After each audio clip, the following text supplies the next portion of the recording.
My dad gave my cousin $50,000 for her wedding in the form of an apartment, even though he had previously refused to help me with housing. So, I cut all ties with him. But 5 years later, he wants to reconnect after learning about my wedding. My answer?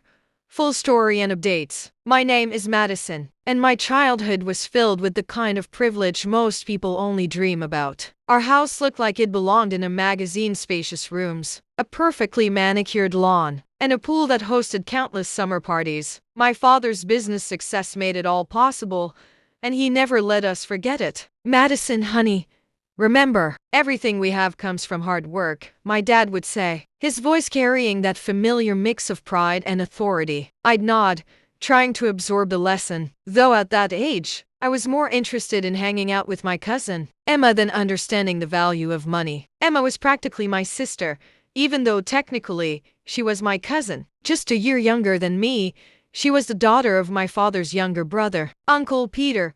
Our families were inseparable, though the contrast in our living situations was hard to miss. Your uncle's family needs our support, my mom would explain whenever I noticed Dad helping them out financially. Family takes care of family. She was always the diplomatic one, smoothing over any awkward moments when Uncle Peter would accept yet another check from Dad, Emma, and I shared everything: clothes, secrets, and dreams. We'd spend hours in my room planning our futures. We'll go to college together, Emma would say, lying on my bed, staring at the ceiling. And then we'll live in apartments next to each other. And our kids will be best friends too. When high school graduation came, my dad made an announcement. He'd pay for both of our college educations. My mom stood beside him, beaming with pride as he made the announcement at our joint graduation party. Both my girls deserve the best education possible, he declared, putting an arm around each of us. I remember how Emma's eyes welled up with tears of gratitude while I just smiled, taking it for granted. Looking back now,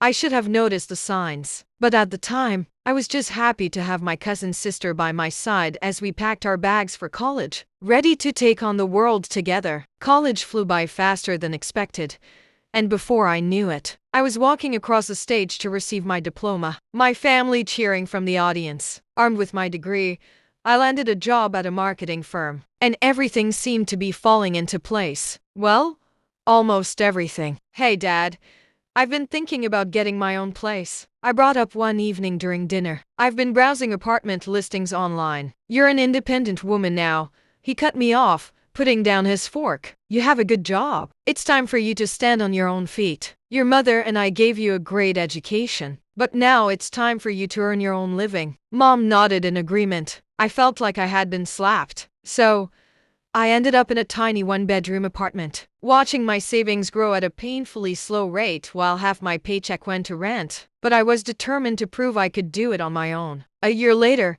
Emma graduated, and we celebrated at her favorite restaurant. That's when she dropped the bombshell. Jake proposed, she squealed, flashing a diamond ring. We're getting married in 4 months. The wedding preparations flew by in a whirlwind, and I threw myself into my role as maid of honor. Despite my own housing struggles, I was genuinely happy for her. The wedding day arrived, and everything was perfect. The ceremony was beautiful, and the reception elegant. I watched Emma dance with Jake, both of them glowing with happiness. Then my dad stood up to make his speech. Emma, he began, his voice thick with emotion. You've been like a daughter to me all these years. Watching you grow up alongside Madison has been one of life's greatest joys. I smiled, sipping my champagne standard wedding speech stuff, but then he continued, pulling out an envelope. I want to give you something special, something to start your new life together. He paused for dramatic effect. The keys to your very own apartment. The glass nearly slipped from my hand. The room erupted in applause, and Emma rushed to hug my dad, sobbing thank yous into his shoulder. You deserve this,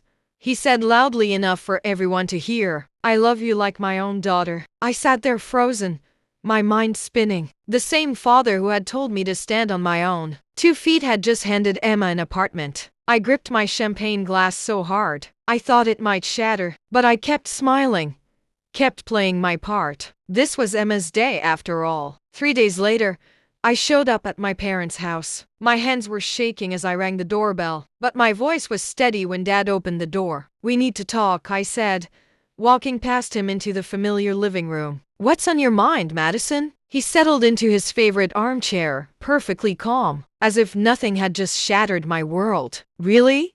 You don't know?" I stayed standing, too agitated to sit. "You told me to stand on my own, but you just handed Emma an apartment like it was nothing. Care to explain?" Dad sighed, like I was being unreasonable. "It's different with Emma. She doesn't have the same opportunities you do." "Different how?" "We went to the same college, got the same education. She comes from a poor family, Madison. Jake's family isn't well off either. Your uncle can't afford to help them get started." I let out a sharp laugh. "Maybe she should just rent an apartment, like everyone else." Dad's calm facade cracked. "This isn't about you. This is my money, and I'll spend it how I want." I couldn't take it anymore. "This isn't about money. It's about fairness. How do you think it feels to watch you treat Emma better than your own daughter?" Before he could respond, my mom burst into the room. "How dare you question your father's decisions?" she yelled. "You have no right to tell him how to spend his money." I turned to her, furious. "How can you be okay with this? Giving Emma an apartment while I struggle?" Mom's face turned red with anger. "Your father has provided everything for you, and this is how you repay him." I stood, grabbed my purse, and left. "I don't need your charity," I said, my eyes burning with angry tears. "I'll do it myself." I quietly blocked everyone who'd left nasty comments or messages. My wedding guest list got significantly shorter, but I told myself it was for the best. Only Uncle Peter remained silent throughout the whole ordeal, which I found oddly comforting amid the chaos. The next 2 months were a blur of wedding preparations. Michael was my rock through it all, never questioning my decision to cut off my family, supporting me as I revised seating charts and canceled place settings. Then, one rainy evening, there was a knock at my door. Uncle Peter stood there, looking like he hadn't slept in days. "Can I come in?" he asked quietly. "We need to talk." I'd never seen my uncle look so broken. He sat heavily on my couch, hands clasped together so tightly his knuckles were white. "Your post," he began, "about your father's treatment of Emma. It made me start thinking about everything and remembering." He told me about the early years of his marriage, how my father was always around their house. He drove Sarah home from work, saying it wasn't safe for her to take the bus. This was even before she was pregnant with Emma.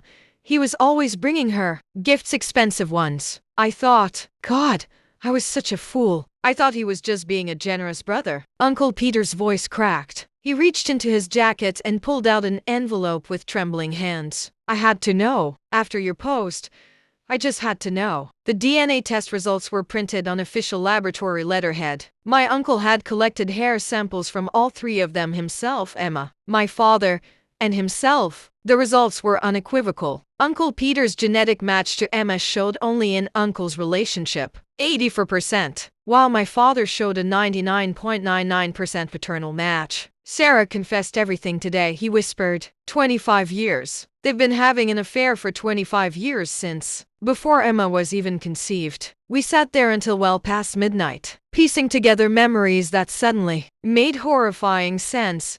The special treatment, the excessive gifts, the way my father always seemed to know about Emma's life before anyone else. All those times he'd insisted on driving Aunt Sarah to doctor's appointments when she was pregnant. "I'm so sorry, Madison," Uncle Peter said as he was leaving. "I should have seen it, should have known." I watched him walk to his car in the rain, his shoulders hunched with the weight of 2 decades of betrayal. For the first time since this whole nightmare began, I felt no satisfaction in being right. The morning after Uncle Peter's visit changed everything. I was still processing our conversation when my phone buzzed with a text from Mom. "Madison, your uncle just left. We need to talk. Can you meet me at Rosewood Cafe?" I agreed, and for the first time in years, my mother looked truly remorseful. "Madison," Mom reached across the table and grabbed my hands, her eyes brimming with tears. "I owe you the biggest apology. All these years I defended him. I sided with him. I watched him favor Emma and told myself it was nothing. I should have listened to you, should have seen what was happening in my own home." "Mom, no.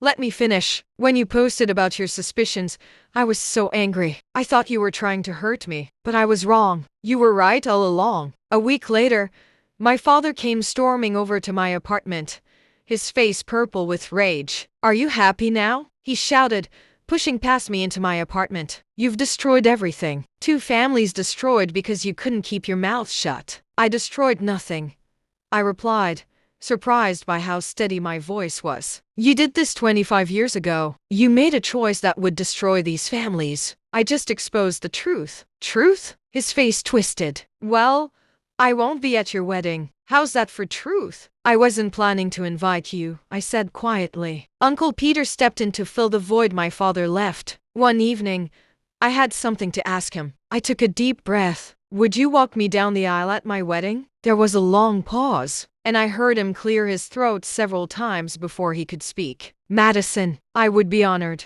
2 months passed in a blur of wedding preparations. The guest list was shorter than originally planned, but somehow that made it more special. Every person who attended had chosen truth over comfortable. Lies had stood by me when it would have been easier to look the other way. The garden ceremony was perfect, and I was writing thank you cards when Mom came to visit one afternoon. I want you to have this, she said, sliding an envelope across my coffee table. Inside was a check for the full settlement amount. I don't need this money. What I need is for my daughter to have the home she deserves. She reached out and squeezed my hand. Consider it compensation for all the years I failed to stand up for you. You didn't fail, I said. I did, but we're fixing things now. She smiled. Besides, what better way to use his money? My father and Aunt Sarah are officially together now. They're not hiding their relationship anymore. Their social media is full of happy couple photos as of the past. 25 years of deception never happened. I don't follow their accounts. I don't need to. Most of our relatives sided with Mom and me once the DNA results became public knowledge. Even those who initially defended Dad couldn't ignore the evidence. Uncle Peter comes over for dinner every Sunday now. He's dating again, tentatively stepping into a new chapter of his life.